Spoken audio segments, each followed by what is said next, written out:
परमेश्वर अपनी जीत से कुछ ज्यादा ही उत्साहित होते हुए अब जोर जोर से बोलकर कस्टमर को आकर्षित करने की कोशिश करने लगा। हालांकि ये बस वो पांडे जी को सुनाना चाह रहा था। अम्मा के हाथ में ऐसा स्वाद जो चखले एक बार खाए वो बार बार। काम करते करते कब शाम हो गई पता ही नहीं चला। चलो अम्मा अब घर निकलते हैं। परमेश्वर अपनी दुकान का सारा सामान समेटने लगा और फिर अम्मा को लेकर घर निकल गया। घर पहुंचते ही सबसे पहले उसने सारे रुपए निकालकर गिनना शुरू किया। अम्मा जानती हो आज कितनी कमाई हुई है? कुल 1500 रुपए। अगर 500 रुपए सामान का भी हटा दे तो एक दिन की कमाई कुल 1000 रुपए। अम्मा उसकी खुशी से बेहद खुश हुई और मन ही मन ईश्वर को धन्यवाद दिया। अगले दिन अम्मा और परमेश्वर दुकान पर जाने के लिए साथ में निकले। यूनिवर्सिटी पहुंचे तो देखा उनकी टेबल टूटी पड़ी है। दुकान के नाम पर एक टेबल ही तो थी। टेबल टूटा देख उसे ऐसा लगा जैसे किसी ने उसका सपना ही तोड़ दिया हो। आज पांडे जी की दुकान जल्दी ही खुल गई थी और मुस्कुराहट आज उनके होठों पर थी। परमेश्वर निराश वहीं जमीन पर बैठ गया। अम्मा ने उसके कंधे पर हाथ रखा और कहा, क्या हुआ? काम शुरू नहीं करना है क्या तुम्हें? अम्मा तुम देख नहीं रही क्या? टेबल टूटी पड़ी है, काम कैसे करेंगे? बेटा टेबल की टूटी हुई टांग तो नहीं जोड़ सकते, पर बाकी की बची एक टांग तो तोड़ सकते हैं ना। तोड़ दो इसे, आज पराठे बैठकर बनाएंगे। परमेश्वर को अम्मा की ये युक्ति भा गई। उसने टेबल की बची हुई एक टांग भी तोड़ दी। अब टेबल नहीं लकड़ी की एक पाट थी जिस पर उन्होंने सामान रखा और काम में जुट गए ताकि बच्चों के आते ही उन्हें पराठे दे सके। बच्चों को पांडे जी की हरकत के बारे में जब पता चला तो इक्का दुक्का लोग जो कल उनकी दुकान पर गए थे उन्होंने भी आज अम्मा की दुकान का रुख कर लिया। एक बार फिर परमेश्वर की दुकान पर भीड़ थी और पांडे जी मक्खियां मार रहे थे। वो अपनी इस हार से तिलमिला उठे। उनके अंडर काम करने वाला नौकर आज उनकी दुकान के सामने ही दुकान लगाकर उन्हें चुनौती दे रहा था। अपनी हार उन्हें मंजूर नहीं थी। कहते भी हैं मोहब्बत और जंग में सब कुछ जायज है। पांडे जी अपमान का ये घूंट पीकर चुप रह जाने वालों में से नहीं थे। पांडे जी के इरादों से अनजान परमेश्वर अपने काम में लगा था। परमेश्वर आज ग्राहकों की बढ़ती संख्या से और भी खुश नजर आ रहा था। कोई अपनी सफलता से खुश था तो कोई किसी को आगे बढ़ते देख ईर्ष्या की अग्नि में जल रहा था। आज के दिन का काम खत्म करके परमेश्वर अपना पूरा सामान लेकर अम्मा के साथ घर को निकल गया। आज वो लकड़ी की पाट भी अपने साथ ले गया। उसे पांडे जी के इरादों पर बिल्कुल भरोसा नहीं था। अम्मा मुझे इस हरामी पर बिल्कुल भरोसा नहीं है। कल पता नहीं ये क्या करेगा।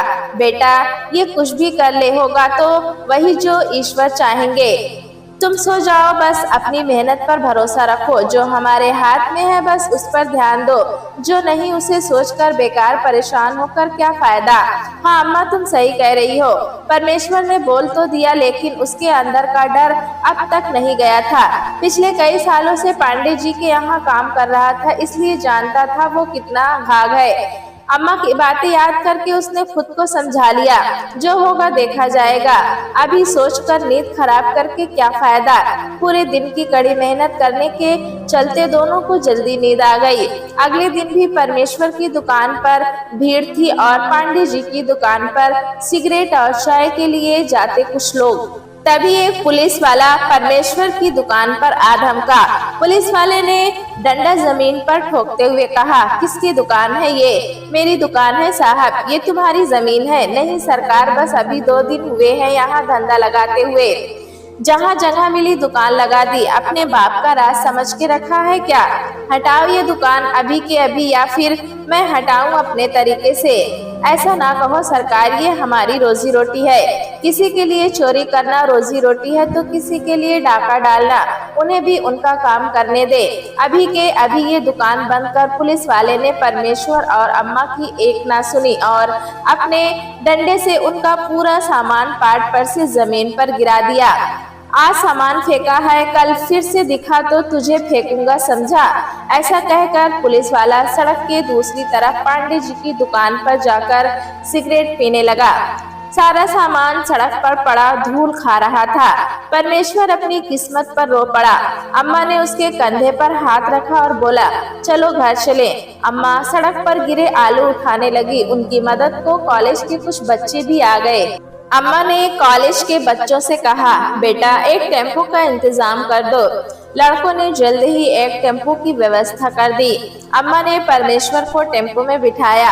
बच्चों ने सामान टेम्पो में रखने में भी मदद की। दीपक बोला, अम्मा अब कल से तुम यहाँ नहीं आओगी। अम्मा कुछ जवाब नहीं दे पाई। दीपक ने कहा, परमेश्वर भैया कुछ मदद चाहिए हो तो संकोच मत करना, अपना पता तो देते जाओ।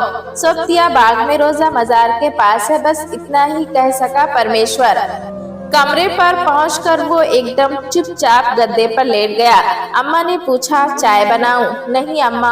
अम्मा ने फिर भी 2 कप चाय बनाई और 1 कप ले जाकर उसे दी। नहीं अम्मा, नहीं पीऊंगा मैं। आंसुओं के रूप में उसका दर्द बाहर निकल आया। बेटा हिम्मत मत हारो, इतनी हिम्मत लाऊं कहाँ से? सही ही तो करते हैं चोर लुटेरे, ईमानदारी से लोग पैसे कहाँ कमाने देते हैं। किसी का क्या जा रहा था अम्मा, अगर हम मेहनत करके कुछ कमा लेते थे तो। मेहनत मजदूरी भी नहीं करने देते लोग। बेटा जरूर इसमें भी कुछ हमारा अच्छा छुपा होगा। साले को छोड़ूंगा नहीं मैं, चाहे जेल क्यों न जाना पड़े। बेटा ऐसे हार मत मानो, लोगों से नहीं अपने इस वक्त से लड़ो। ये वक्त जरूर बदलेगा, मेरी बात पर भरोसा रखो। अम्मा मैं आता हूँ कहकर परमेश्वर बाहर जाने लगा। बेटा कुछ ऐसा मत करना कि जिंदगी भर पछताना पड़े। परमेश्वर अम्मा की बात का कोई जवाब दिए बिना कमरे से बाहर निकल गया। रात के 10 बज गए थे। परमेश्वर अब तक घर नहीं आया था। अम्मा को उसकी चिंता सताए जा रही थी। वो कई बार कमरे से बाहर निकलकर सड़क पर जाकर देख भी चुकी थी। जैसे जैसे समय बीत रहा था उनकी चिंता बढ़ती जा रही थी।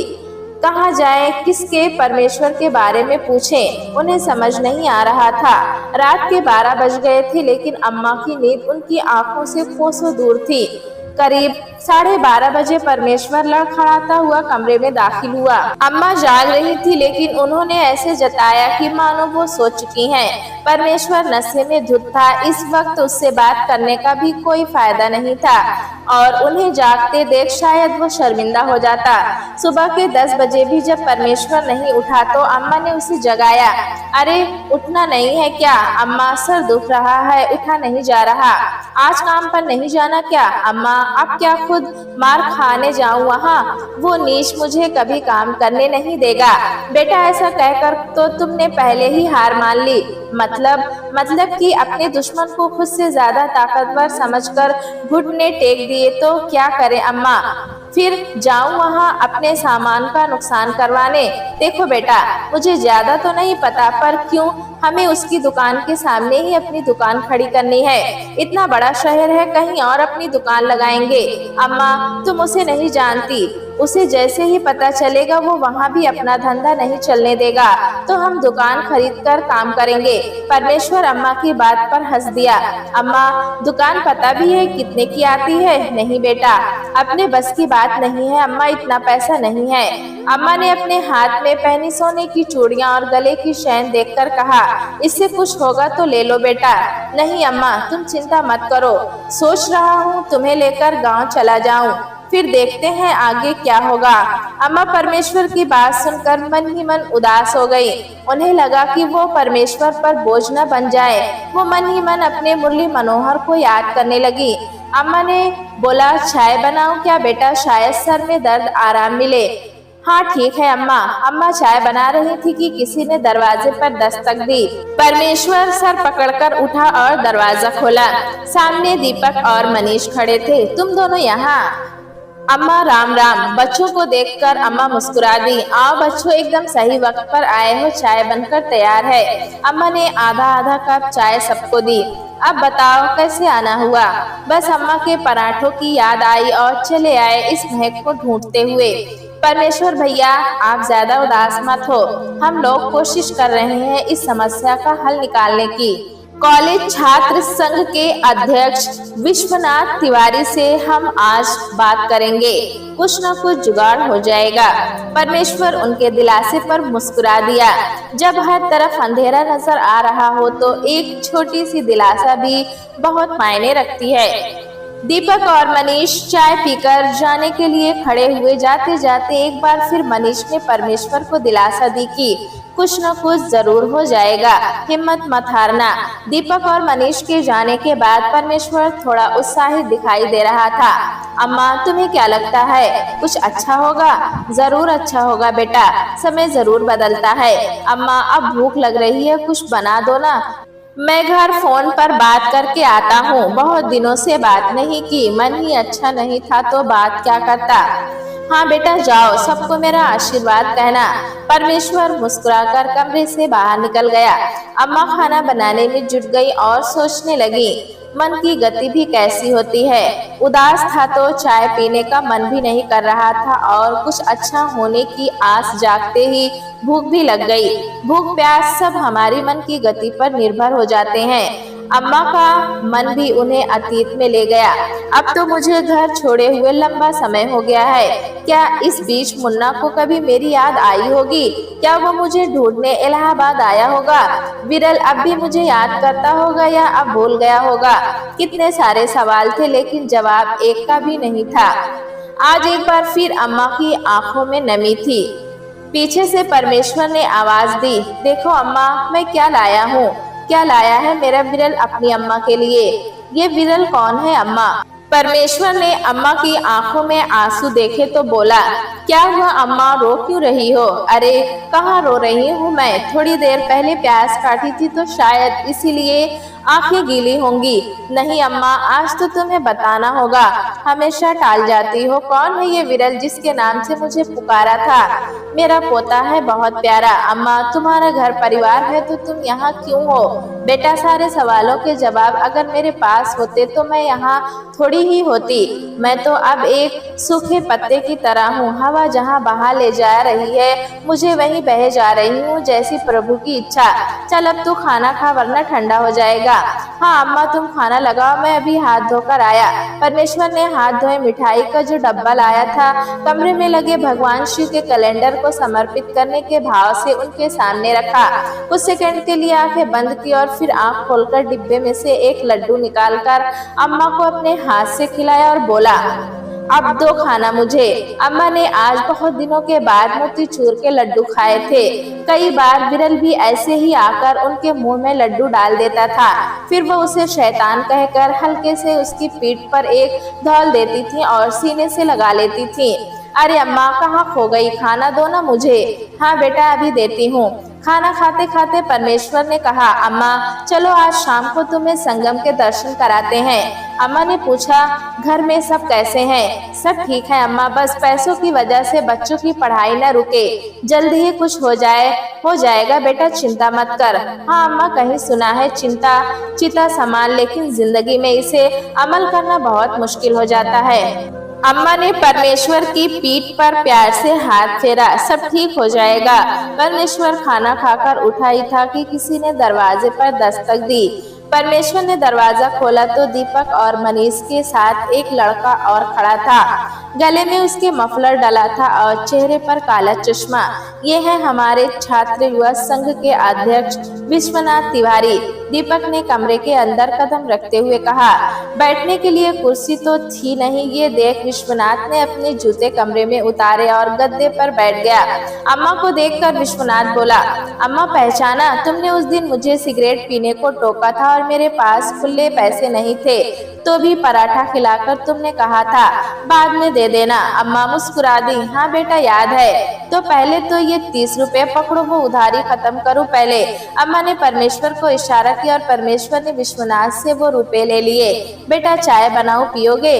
नहीं अम्मा, अब तो तुम्हारे हाथ के कल पराठे खाने आऊंगा, वो भी कॉलेज के सामने। देखते हैं कौन माई का लाल तुम्हारी दुकान हटाता है। लेकिन बेटा वो पुलिस वाला। अरे टेंशन क्यों लेती हो अम्मा, मेरे जीजा जी थाना इंचार्ज है, किसी की जरूरत नहीं होगी तुम्हें कुछ कहने की। तुम कल से ही अपनी दुकान लगाना शुरू करो, कोई दिक्कत हो तो मुझे फोन कर लेना। मेरा नंबर नोट कर लो मोबाइल में। भैया मोबाइल तो नहीं है, रुको पर्चे पर लिख लेता हूँ। परमेश्वर ने इधर उधर ढूंढा लेकिन पर्चा नहीं मिला। कैलेंडर पर लिख लो बेटा, अम्मा ने कहा। अब लिखने के लिए पेन कहाँ से लाऊं? परमेश्वर सोच ही रहा था कि दीपक ने अपनी शर्ट की जेब से निकालकर पेन दे दिया। विश्वनाथ दीपक की ओर देखते हुए बोला, तो जनाब पढ़ भी रहे हैं? हम तो सोच रहे थे बस लौंडे आवारागर्दी कर रहे हैं। दीपक छेप कर मुस्कुरा दिया। चलो अम्मा अब मैं चलता हूँ, विश्वनाथ ने कहा। हाँ अम्मा, हम भी चलते हैं, दीपक और मनीष एक साथ बोल पड़े। ठीक है बेटा, अम्मा ने कहा। भैया कल आप लोग दुकान पर पराठे खाने जरूर आइएगा। हाँ जरूर, कहकर विश्वनाथ कमरे से बाहर निकला और उसके पीछे पीछे दीपक और मनीष। तीनों के जाने के बाद परमेश्वर खुशी से झूम उठा। अम्मा चलो तुम तैयार हो जाओ, जल्दी आज ही बनारस चलकर विश्वनाथ जी के मंदिर के दर्शन करके आते हैं। रात तक आ जाएंगे और कल से धंधे की नई शुरुआत करेंगे। ठीक है बेटा, कहकर अम्मा जल्दी जल्दी तैयार हुई और परमेश्वर से बोले, अब तू नहा तो ले, ऐसे ही जाएगा क्या बाबा के दर्शन करने? अम्मा भगवान तो भावना देखते हैं, पर तुम कहती हो तो नहा लेता हूँ। परमेश्वर मुस्कुराते हुए बाथरूम में घुस गया और कुछ देर बाद दोनों बनारस के लिए निकल पड़े। परमेश्वर और अम्मा को बनारस से इलाहाबाद लौटते काफी रात हो गई। अम्मा को गंगा घाट पर होने वाली आरती जो देखनी थी, लेकिन इस थकान के बावजूद दोनों के चेहरे आज खिले हुए थे। अम्मा को खुशी थी कि परमेश्वर एक बार फिर से काम शुरू कर सकेगा। दोनों को सोते सोते रात के 2 बज गए। सुबह 8 बजे जब अम्मा की आंख खुली, परमेश्वर बाहर जाने की तैयारी कर रहा था। अम्मा मैं निकल रहा हूँ, तुम 1 घंटे बाद आ जाना। तुम्हारे लिए चाय बनाकर रखी है और पैसे चावल के डब्बे में रखे हैं, याद है ना? हाँ बेटा याद है, तुम आधा घंटा रुको तो साथ में चलते हैं। नहीं अम्मा, अभी सब्जी मंडी से धनिया आलू मिर्च सब लेना है, तो मुझे टाइम लगेगा थोड़ा। तुम 9:30 बजे तक यूनिवर्सिटी पहुंच जाना, मैं वहीं मिलूंगा तुम्हें। ठीक है बेटा। परमेश्वर कमरे से बाहर निकल गया। परमेश्वर को फिर से कमरे के अंदर आता देख अम्मा ने पूछा, क्या भूल गया रे? माँ का आशीर्वाद लेना। काम शुरू करने से पहले परमेश्वर अम्मा के पैर छूने के लिए झुका। बहुत कामयाब हो बेटा, अम्मा ने परमेश्वर के सिर पर हाथ रखते हुए बोला। दिन दुगनी रात चौगनी तरक्की करो, अब होगी ना काम की सही शुरुआत। ऐसा कहकर मुस्कुराते हुए परमेश्वर कमरे से बाहर निकल गया। परमेश्वर के कहे अनुसार अम्मा नियत समय पर यूनिवर्सिटी पहुंच गई। माँ बेटे ने मिलकर अपनी दुकान सजाई। अम्मा के पहुंचने के पहले ही आलू उबालकर, उनका भरता बनाकर, धनिया और मिर्च काटकर परमेश्वर पूरी तैयारी कर चुका था। अब बस अम्मा के पराठे डालने का तवा इंतजार कर रहा था। अम्मा को देखकर बच्चों की भीड़ वहां लग गई। सामने पांडे जी की दुकान एक बार फिर अपने रोज के ग्राहकों की राह तक रही थी। पांडे जी आज दुकान पर नहीं थे। उन्हें अंदाजा ही नहीं होगा कि परमेश्वर फिर दुकान लगाने का साहस करेगा, पर शायद उनके नौकर ने उन्हें फोन पर सारी जानकारी दे दी। कुछ ही देर में पांडे जी अपनी दुकान पर थे। सामने का नजारा देखकर उनके चेहरे पर जो भाव आ रहे थे, उसे देखकर कोई भी कह सकता था उनके दिमाग में क्या चल रहा है। अपने नौकर को तेजी से डांटते हुए बोले, कितनी गंदगी है, कितनी ही सफाई रखो, गंदगी फिर आ जाती है। इस बार ऐसा सफाई करूंगा कि बस। परमेश्वर समझ रहा था जोर जोर से किससे बातें सुनाई जा रही है, लेकिन वो अपने धंधे में इतना व्यस्त था कि जवाब देना उसे ठीक नहीं लगा। पांडे जी और तिलमिला उठे। उन्होंने किसी को फोन घुमाया। इधर सबसे अनजान अम्मा और परमेश्वर बच्चों को उनके मनपसंद के पराठे खिला रहे थे। तभी परमेश्वर की नजर सामने से आते उसी हवलदार पर पड़ी जिसने उसका सारा सामान पहले गिराया था और दुकान न लगाने की धमकी भी दी थी। उसे अपनी ही दुकान की ओर आते देख उसके हाथ पांव फूलने लगे। परमेश्वर ने धीरे से कहा, अम्मा स्टोव बंद कर दो। अम्मा ने उसकी कपकपाती आवाज सुनी तो ऊपर सर उठाकर देखा। सामने से हवलदार पूरे ताव में अपना डंडा हिलाते चला आ रहा था। तेरे को प्यार से समझाया यहाँ दुकान नहीं लगाना, तो समझ नहीं आया क्या? किसी ने सच ही कहा है कि लातों के भूत बातों से नहीं मानते। साहब वो तो मैं, सालिया मेरे सामने जबान भी चलाएगा। पुलिस वाले ने परमेश्वर पर हाथ उठाते हुए कहा। वो दूसरा हाथ परमेश्वर पर उठाता कि किसी ने हवलदार के कंधे पर हाथ रखा। क्या त्रिभुवन, बहुत काम हो रहा है आजकल। कौन है बे? अरे विश्वनाथ जी, बहुत दिनों बाद दिखाई दिए। आप कहीं बाहर गए थे क्या? हाँ, बाहर की गंदगी साफ करने गया था, अब वापस आ गया हूँ यहाँ की सफाई करने। आपकी बातें भी ना। त्रिभुवन ने झूठी हंसी हंसते हुए कहा, ये हमारा आदमी है, आज के बाद इसे कुछ कहने से पहले मेरे से बात करना। इसने पहले कह दिया होता तो कुछ होता ही नहीं। करो भैया जो काम करने हैं। त्रिभुवन जाने से पहले विश्वनाथ के कान में धीरे से बोला, प्रमोशन की सिफारिश करवा दो हुजूर। हाँ कराता हूँ, विश्वनाथ ने परमेश्वर के कंधे पर हाथ रखकर बोला। अब कोई तुम्हें परेशान नहीं करेगा, आराम से काम करो। कोशिश कर रहा हूँ कि यूनिवर्सिटी के अंदर ही तुम्हें कॉन्ट्रैक्ट दिलवा दूं, देखते हैं। खैर अभी यहाँ तो तुम अपना काम चालू रखो। अम्मा ने विश्वनाथ को धन्यवाद दिया और आशीर्वाद दी। अम्मा ऐसे काम नहीं चलेगा, आज तो तुम्हें अपने हाथ की खीर खिलानी होगी। अरे बेटा जरूर खिलाती, लेकिन दूध चावल और बड़े से भगोने का इंतजाम करना होगा। अरे वो तो 1 मिनट में हो जाएगा। विश्वनाथ ने अपने चेले चपाटों से कुछ ही समय में चावल और भगोने का इंतजाम करवा दिया और पांडे जी को जलाने के लिए दूध उनकी दुकान से मंगवाया गया। अम्मा की खीर की खुशबू आज दूर दूर तक उड़ रही थी। बच्चे जहां इस खुशबू का आनंद ले रहे थे, वहीं पांडे जी इस खुशबू से परेशान हो रहे थे। उन्हें अपनी हार बर्दाश्त नहीं हो रही थी, लेकिन विश्वनाथ के इस मामले में घुसने के बाद उन्हें पता था कि अब वो कुछ नहीं कर पाएंगे, वरना उनको दुकान चलाना मुश्किल हो जाएगा। खीर की खुशबू बर्दाश्त नहीं कर सकने के कारण उन्होंने अपनी दुकान आज जल्द ही बंद कर दी और वहां से निकल गए। खीर के साथ बच्चों ने पूड़ी की फरमाइश भी कर दी। पूड़ी के लिए आनन फानन में कढ़ाई का इंतजाम किया गया। आज वहाँ का माहौल किसी त्योहार की तरह लग रहा था। बच्चे बहुत खुश थे। खुश क्यों ना होते, घर के बाहर घर जैसा खाना मिलना कितनी बड़ी बात होती है, ये घर से दूर जाकर ही पता चलता है। दोपहर के बाद जैसे बच्चों की भीड़ लगी थी, वैसे ही धीरे धीरे छटने लगी। अम्मा तुम तो चक्की खीर कैसी बनी है? बेटा मुझे तो खाने से ज्यादा बच्चों की फरमाइश पूरी करने में आनंद आता है। तू खा ले, अभी तेरे लिए गरम गरम पूड़ी निकालती हूँ। नहीं अम्मा तुम आराम करो, सुबह से लगी हो, थक गई होगी, अब मैं बनाता हूँ, दोनों साथ में खाएंगे। दोनों साथ में खाना खाने लगे। अम्मा मैं सोच रहा हूँ चाय का बिजनेस भी शुरू कर दूँ, पांडे जी की दुकान ही बंद करवा देता हूँ। बहुत परेशान किया है इसने मुझे, अब इसकी बारी है। नहीं बेटा तुम भी इसके साथ वैसा ही करोगे तो फर्क क्या रह जाएगा इसमें और तुम में? तुम गलत नहीं थे तो देखो, मुश्किलों के बाद भी तुम्हारा काम शुरू हुआ। अब ये सोचो कि अपने काम को बढ़ाना कैसे है, दूसरों का बंद करने का मत सोचो। पांडे जी कैसे भी हो, पर उस दुकान ने हमें कई दिनों सहारा दिया है, मैं उस दुकान को बंद होता देख नहीं चाहती। हाँ अम्मा कहे तो तुम सही रही हो। कुछ देर बाद शाम को बच्चों का फिर से दुकान पर मजमा लगना शुरू हो गया। अब तो रोज ही बच्चों की भीड़ दुकान पर लग जाती। लेक्चर खत्म होने के बाद स्टूडेंट्स की प्रिय जगह बन गई अम्मा की रसोई। अब दुकान पर अम्मा की रसोई का बोर्ड भी लग गया। परमेश्वर के मानो दिन ही फिर गए थे, उसके चेहरे पर चमक आ गई थी, वजन भी बढ़ गया था। धीरे धीरे उसने खुद का मकान बनवा लिया और अपने परिवार को गांव से शहर बुला लिया। घर में अम्मा के लिए अलग से कमरे का इंतजाम किया गया। अम्मा को मानो पूरा परिवार मिल गया। परमेश्वर की बीबी कमला उनका खास ख्याल रखती थी। अम्मा भी परमेश्वर के बच्चों को विरल की तरह ही छुट्टी के दिन कहानियां सुनाती। सभी के दिन हंसी खुशी में बीत रहे थे। अम्मा की रसोई में दिन के हिसाब से अब अलग अलग खाना बनता था। किसी दिन नाश्ते में हलवा पूरी तो खाने में कड़ी चावल। अम्मा की रसोई अब और चल पड़ी थी। स्टूडेंट ही नहीं, अब शाम को दूर दूर से लोग अम्मा की रसोई का स्वाद चखने आते। काम बढ़ने पर 1-2 लोगों को काम के लिए और रखा गया, जो अम्मा की निगरानी में काम करते।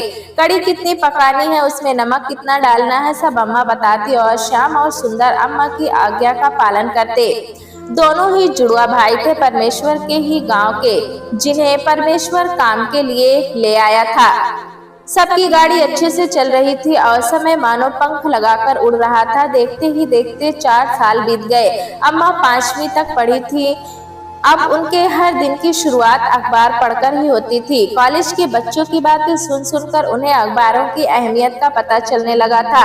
आज भी रोज की तरह अम्मा सुबह चाय की चुस्कियों के साथ खबरें पढ़ रही थी। एक खबर ने अचानक उनका ध्यान अपनी तरफ खींचा। उस खबर को पढ़कर अम्मा ने अखबार टेबल पर रख दिया। थोड़ी देर में अपनी चाय का कप लेकर परमेश्वर अम्मा के कमरे में आ गया। अम्मा के हाथों में आज पेपर नहीं थे और वो किसी गहरी सोच में खोई थी। क्या हुआ अम्मा? बेटा, जितनी तेजी से दुनिया बदल रही है उससे ही कहीं तेजी से रिश्ते। आज एक 70 साल की बूढ़ी को कोई इलाहाबाद के स्टेशन पर अकेला छोड़ गया। इस खबर में अम्मा को अपना अतीत दिखाई दे रहा था। वो उस औरत के लिए बेचैन हो रही थी। क्या करेगी, कहाँ जाएगी वो?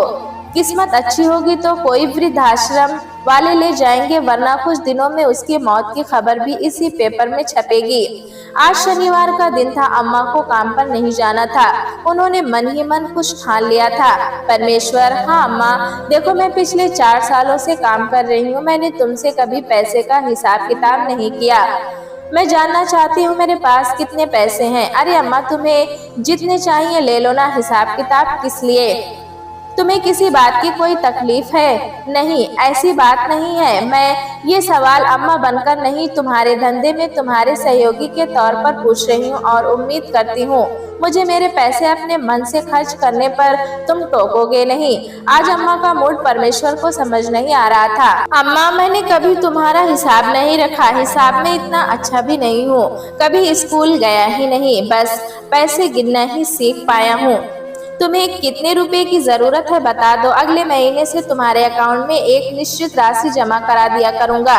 ठीक है बेटा, मैं बता दूंगी तुम्हें कितने पैसों की मुझे जरूरत है। अभी मुझे कहीं जाना है, दोपहर तक वापस आ जाऊंगी। अम्मा, मोबाइल रख लेना अपना, तुम अक्सर ले जाना भूल जाती हो। तुम्हारा सगा बेटा तो नहीं हूँ, पर कहाँ जा रही हो बता दोगी तो चिंता थोड़ी कम हो जाएगी। बेटा, मैंने तुम्हें कभी पराया नहीं समझा। कोई निश्चित जगह होती तो बता देती। मैं उस औरत की तलाश में जा रही हूँ। लेकिन अम्मा, बस इसीलिए नहीं बता रही थी। ठीक है अम्मा, जाओ, मैं शाम को बुला देता हूँ, वो तुम्हारे साथ जाएगा। ठीक है कहकर अम्मा अपने कमरे से निकल गईं। अम्मा वो अखबार लेकर पुलिस स्टेशन पहुंची और उस महिला के बारे में जांच पड़ताल करने लगी। कोई रिश्तेदार है ये आपकी? हाँ, मेरी बहन है। तो ऐसे कैसे छोड़ दिया उसे रेलवे स्टेशन पर? खबर तो आज आई है, एक दिन तो बेचारी ने स्टेशन पर ही गुजार दी। सरकारी अस्पताल में भर्ती कराया है, बिना कुछ खाए पिए तबीयत बिगड़ गई थी उसकी। ठीक है, धन्यवाद, अब मैं चलती हूँ। आप अपना नाम, पता और मोबाइल नंबर लिखवा दीजिए। उसके ठीक होने पर क्या उसे अस्पताल से ले जा सकती हूँ मैं? हाँ, आपकी बहन के दस्तखत चाहिए होंगे पेपर पर कि वो अपनी मर्जी से आपके साथ जा रही है। ठीक है अम्मा। शाम के साथ सरकारी अस्पताल पहुंची। अस्पताल में काफी मशक्कत करनी पड़ी उन्हें अपनी इस नई बहन को खोजने में। वो वृद्ध आंखें बंद किए जमीन पर पड़ी थी और उसके हाथ में सुई के जरिए ग्लूकोज पहुंचाया जा रहा था। अस्पताल के एक कर्मचारी से अम्मा ने पूछा, इसे जमीन पर क्यों लेटाया है, बिस्तर क्यों नहीं दिया? अरे शुक्र मनाओ कि इसका इलाज हो रहा है। बिस्तर एक भी खाली नहीं था। घर वालों ने तो इससे अपना पीछा छुड़ा लिया। हम इलाज तो कर रहे हैं, कम से कम इसका। ये कहते हुए वो कर्मचारी बेपरवाही से निकल गया। अम्मा कुछ सेकंड सन्न खड़ी रह गई। तभी उन्हें सामने से एक डॉक्टर आता दिखाई दिया। डॉक्टर साहब, इन्हें क्या हुआ है? क्या इन्हें घर ले जाया जा सकता है? उन्हें बहुत कमजोरी है, शायद बहुत दिनों इन्होंने ठीक से खाना नहीं खाया है। अच्छी खुराक से इनकी कमजोरी जल्दी चली जाएगी। लेकिन इनके परिवार से कोई आया ही नहीं, बस ग्लूकोज और दवाइयों पर जिंदा है ये अभी। अम्मा ने शाम को कुछ पैसे देकर बाहर से अनार का जूस लाने के लिए कहा। डॉक्टर साहब, लेकिन ये कुछ बोल क्यों नहीं रही? इनको नींद की दवाई दी है, जागने पर बस रोती रहती हैं, रात में भी जागती रहती हैं। 1 घंटे में उठ जाएंगी, दवा का असर खत्म हो जाएगा। अम्मा से बेहतर भला कौन जानता कि परिवार द्वारा ठुकराए जाने पर नींद कहाँ गुम हो जाती है। वो जमीन पर बैठकर उस वृद्धा का हाथ अपने हाथ में लिए सहलाने लगी। धीरे धीरे उस वृद्धा ने अपनी आंखें खोली। अम्मा और श्याम दोनों ही अजनबी चेहरे थे उसके लिए। तुम लोग मुझे अपनी बहन समझो। श्याम, अनार का रस गिलास में डाल दो। वो वृद्धा अभी भी हैरानी से उन दोनों को देख रही थी।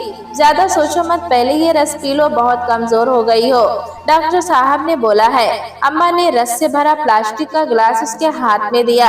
गिलास पकड़ते ही उस वृद्धा के हाथ कांपने लगे। अम्मा ने उसके हाथ को सहारा दिया और उसे रस पिलाने में मदद की और फिर अम्मा ने श्याम को बाहर कुछ फल लाने को भेज दिया। देखो बहन, आज तुम जिस स्थिति में हो 4 साल पहले वही स्थिति में मैं भी भोग चुकी हूँ। तुम्हारा दर्द बहुत अच्छे से महसूस कर सकती हूँ। जब अपने साथ छोड़ देते हैं तो लगता है जैसे दुनिया ही खत्म हो गई। मुझे भी ऐसा ही लगा था, पर अब लगता है जो होता है अच्छे के लिए होता है। मेरे बेटे ने मुझे छोड़ा ना होता तो खुद कमाकर खाने में जो सुकून मिलता है उसे समझ नहीं पाती। हमेशा उनकी दया पर जीती और उनके लिए एक बोझ बनी रहती। उसी स्वाभिमान से मैं तुम्हें भी जीते हुए देखना चाहती हूँ। खुद को बोझ और बेसहारा मत समझना, मैं तुम्हारे साथ हूँ। वो वृद्धा रोते हुए बोली, पर जियो किसके लिए? जीने की इच्छा ही खत्म हो गई है। अपने लिए जियो, जीवन ऐसे जियो कि जब तक जिंदा हो शान से जियो, किसी का मोहताज और बेसहारा बनकर नहीं। इस उम्र में मैं क्या कर पाऊंगी? बहुत कुछ कर पाओगी, पर पहले अपनी तबीयत संभालो, बहुत कमजोर हो गई हो। अपनी इस बहन के साथ रहना पसंद करोगी? लेकिन तुम मेरी मदद क्यों करना चाहती हो? मैं तुम्हारी नहीं अपनी मदद कर रही हूँ, क्योंकि तुम में मैं खुद को देखती हूँ। लो अम्मा, ये फल कटवा के ले आया हूँ।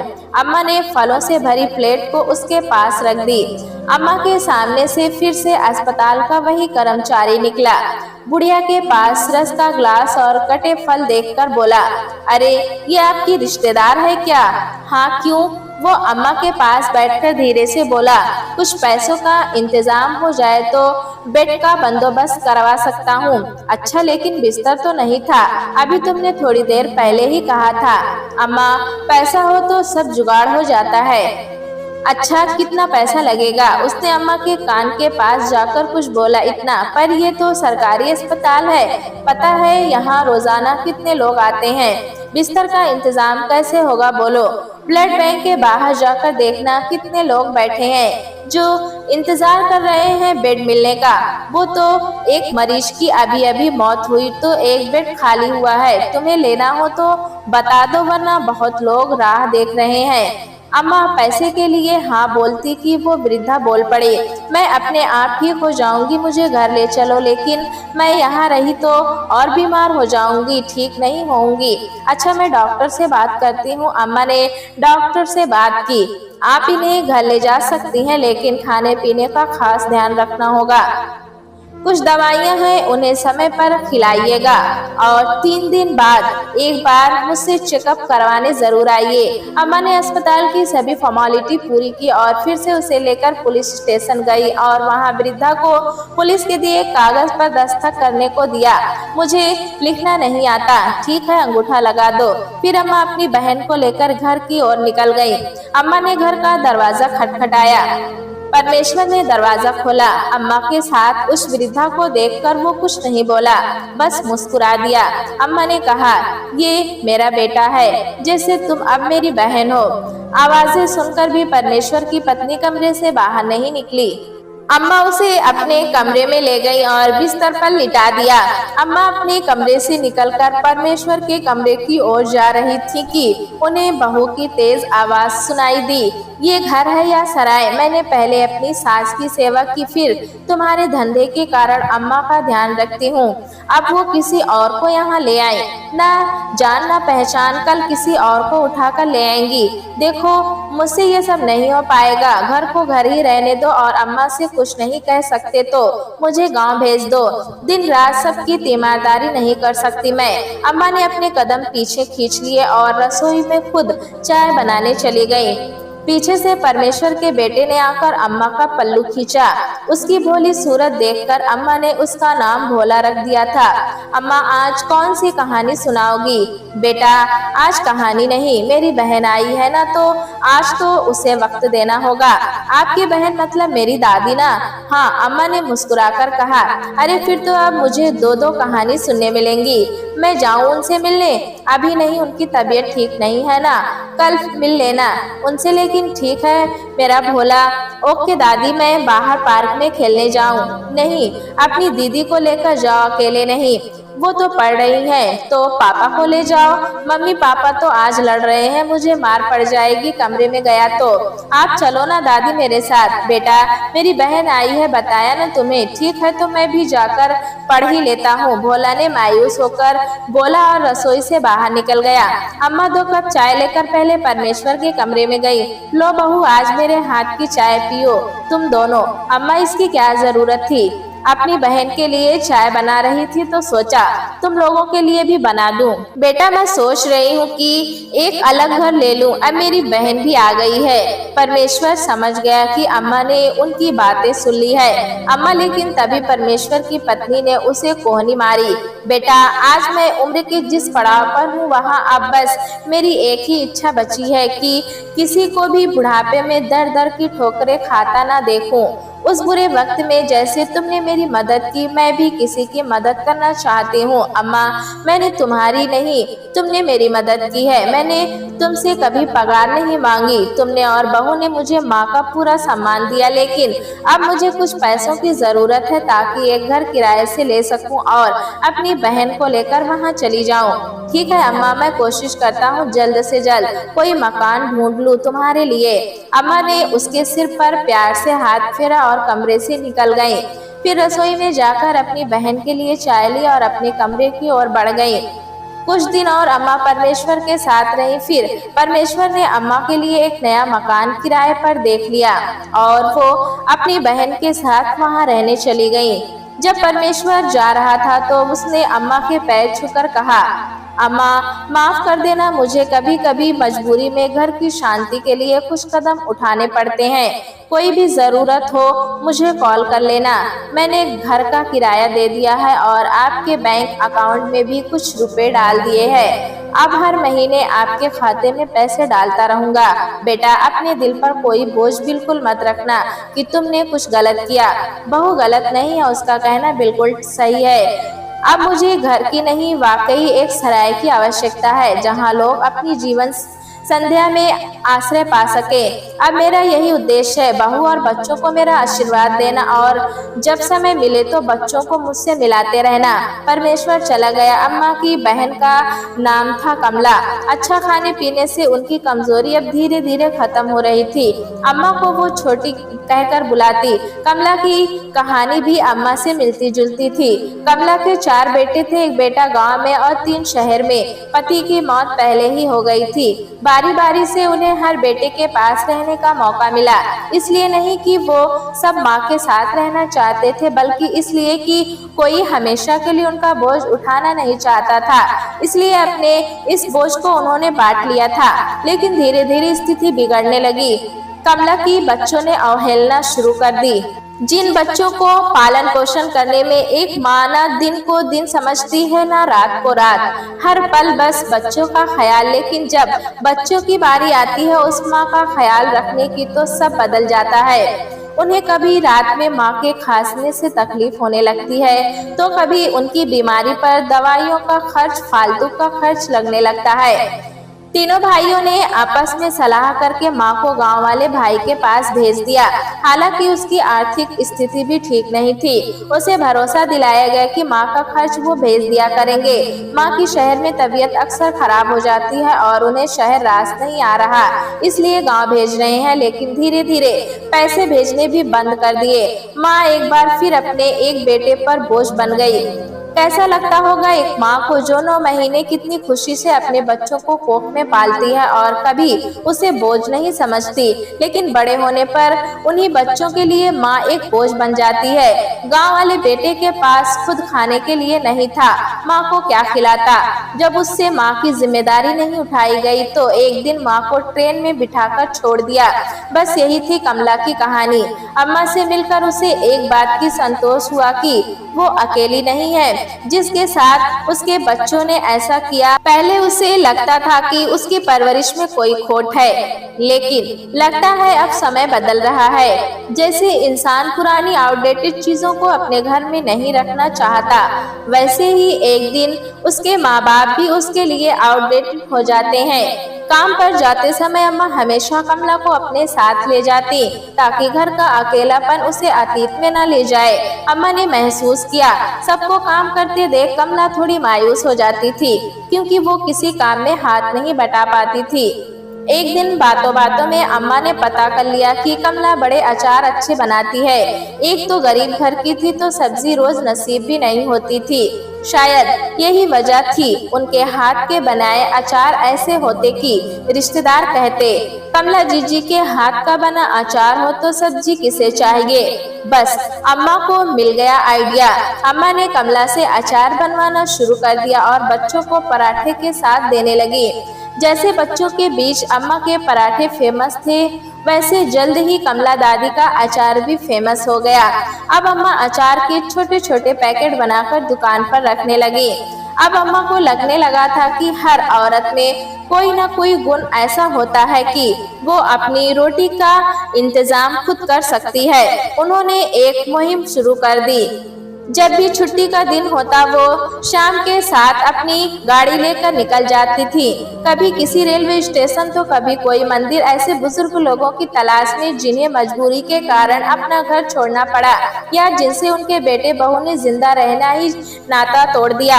अम्मा के घर में अब कुछ और नए सदस्य जुड़ गए थे। वो कमला को अचार बनाने में मदद करते। देखते ही देखते कमला का अचार इलाहाबाद में मशहूर हो गया। कॉलेज के बच्चे कहते, कमला दादी का अचार जो चखले एक बार वो खाए बार बार। अम्मा बहुत खुश थी कि अपनी जिंदगी के साथ साथ वो दूसरों की जिंदगी भी संवार पा रही थी। दिन यूं ही गुजर रहे थे। एक दिन जब वो पराठा बना रही थी, किसी ने उन्हें अम्मा कहकर पुकारा। अम्मा ने पराठे बनाते हुए पूछा, क्या चाहिए बेटा? एक कहानी अम्मा। अम्मा ने नजर उठाकर देखा, सामने विरल खड़ा था, लेकिन उसे पहचानने में अम्मा को कुछ सेकंड का समय लग गया। इन 5 सालों में विरल काफी लंबा हो गया था। चेहरे पर हल्की मूछें भी आ गई थी। विरल, हाँ अम्मा, तुम क्यों चली गई हमें छोड़कर? पिताजी जब कई दिनों बाद इलाहाबाद से वापस आए, तुम्हें उनके साथ ना देखकर बहुत रोया था मैं। पहली बार माँ को भी तुम्हारे लिए रोते देखा था। तब मैंने जाना साथ रहने में कितने भी आपसी मतभेद हो, लेकिन किसी अपने के दूर जाने पर उसकी कमी बहुत खलती है। अम्मा को कुछ समझ नहीं आ रहा था कि क्या बोले। अम्मा मन में सोचने लगी, तो क्या मुन्ना ने मुझे नहीं छोड़ा था? वो चला कहाँ गया था उस दिन मुझे कुंभ के मेले में छोड़कर? कई सवाल अम्मा के जहन में घूमने लगे। मुन्ना उस दिन मुझे कुंभ के मेले में छोड़कर गया था कहाँ? अम्मा, वो तो तुम्हारे लिए कुछ खाने को लेने गए थे, लेकिन भीड़ में अचानक किसी ने बम होने की अफवाह फैला दी। अफरा तफरी मच गई। उनके आगे चल रहा बच्चा अचानक गिर गया। उसे बचाने के लिए वो नीचे झुके, लेकिन फिर उठ नहीं पाए। लोगों की भीड़ उन्हें रोंदती हुई आगे बढ़ती रही। जैसे अचानक अफरा तफरी मची थी, वैसे ही शांत भी हो गई। किसी ने बाबा को अस्पताल में भर्ती करवाया। 3-4 दिन वहीं अस्पताल में भर्ती रहे। उसके बाद जब वो ठीक हुए तो उन्होंने पुलिस स्टेशन में जाकर पूछताछ की। पुलिस ने बताया कि मेले में उन्हें एक वृद्धा मिली तो थी, पर कहाँ गई उन्हें नहीं पता। उन्होंने आपको ढूंढने की बहुत कोशिश की, पर आपका कहीं पता ही नहीं चला।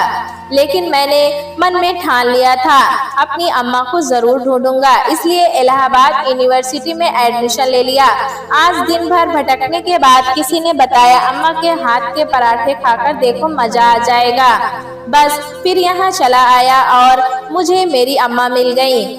अम्मा की आंखों में आंसू थे। मन में पश्चाताप भी कि उन्होंने अपने बेटे को ऐसा समझ लिया। पुलिस वालों के कहने पर हकीकत जानने की कोशिश भी नहीं की। अम्मा ने विरल को गले से लगा लिया। उसका माथा बार बार चूमती रही। अम्मा ने उसे प्यार से बिठाया और अपने हाथ से उसे पराठा खिलाने लगी। अम्मा, अब मैं तुम्हें वापस ले जाऊंगा। अम्मा ने मन में सोचा, जो होता है अच्छे के लिए होता है। अगर मुझे ये गलतफहमी नहीं होती तो इलाहाबाद में नहीं रुकती और कुछ लोगों की जिंदगी संवारने का सौभाग्य कभी नहीं मिल पाता। दोस्तों, कहानी कैसी लगी हमें कमेंट में जरूर बताएं। चैनल पे नए हैं तो एक लाइक और सब्सक्राइब करना ना भूलें।